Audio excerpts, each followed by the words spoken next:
කියන්නේ මම මාරම ආදරේ යාලට. සහ ඒ ගමේ ඔක්කොටම. එතකොට කොළඹ සෙන්ට් ජෝන්ස් ස්කූල් ගියේ. ඒකත් එහෙමයි.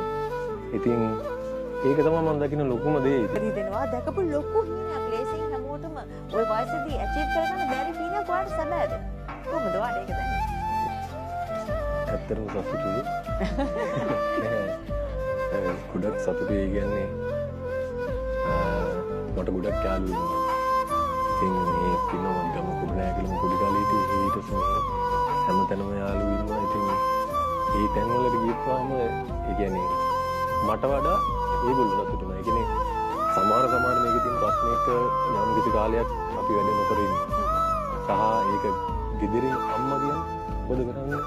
දැන් මේ මුකුත් නෑ අනිත් අය මෙහෙම කරනවා කියලා එන්න ප්‍රෙෂර් එකක් දෙනවා. ඒ කියන්නේ ඒක එන ගොඩක් අමාරුයි.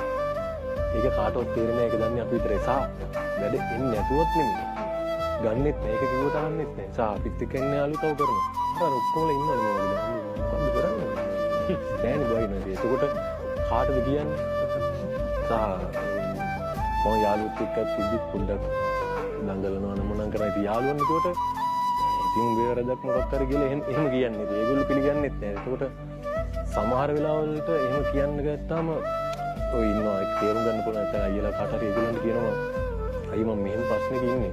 මේ කවුරුත් කියන දේක් අහන්නේ මං විතරයි මගේ එක දන්නේ. මට මොකද්ද කරන්න ඕනේ? ඒකට ඉවසනවා. එහෙම කියලා මේන ප්‍රෙෂර් එක නිම කරගන්න බෑ කියලා. සහ දැන් මේක යද්දි යාළුවා කියනවා මම මචං එහෙමයි දැන් ඒගොල්ලෝ සතුටු නැහැ කියන මම කියන්නේ කිසි දෙයක් කියලා ඔක්කොම ෂෙයා කරනවා.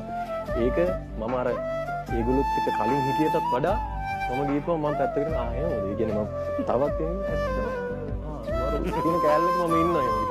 ඒක වුණාට මට ඒක අන්තිමට මම දවසේ ගෙදර ආවන් පස්සේ මම විශේෂයෙන් මතක් කරන්නේ මගේ ගමේ යාළුවෙක් ඉන්නවා ඒක පොඩි දිනුනා මම පොඩි කාලේ ඉස්කෝලේ ගිහපු යාළුවෝ මට ඒ කියන්නේ මම මාරම ආදරේ යාළුවා. සහ ඒ ගමේ ඔක්කොටම. එතකොට කොළඹ සෙන්ට් ජෝන්ස් ස්කූල් ගියේ. ඒකත් එහෙමයි.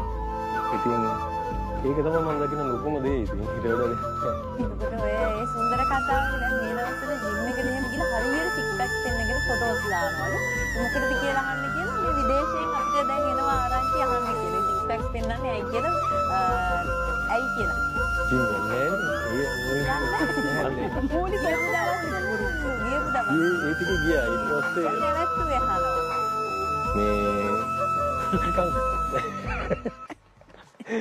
මේ අයියත් කිව්වා දැන් මේකට මේ මල්ලි අය දැන් ඇඟ හදන්න මේව කරන්න ඕනේ මේක ඉවර වෙනකන් ඉන්න. ඒ කමන් දෙසැම්බර් වලදී ඇඟ හද මම කොහොමද ඒ ටික කරනවා. එහෙම හිටියා. ඊට පස්සේ හරි නිදහස් වුණා. ඒක නෑ උඹ ඉන්න විදියට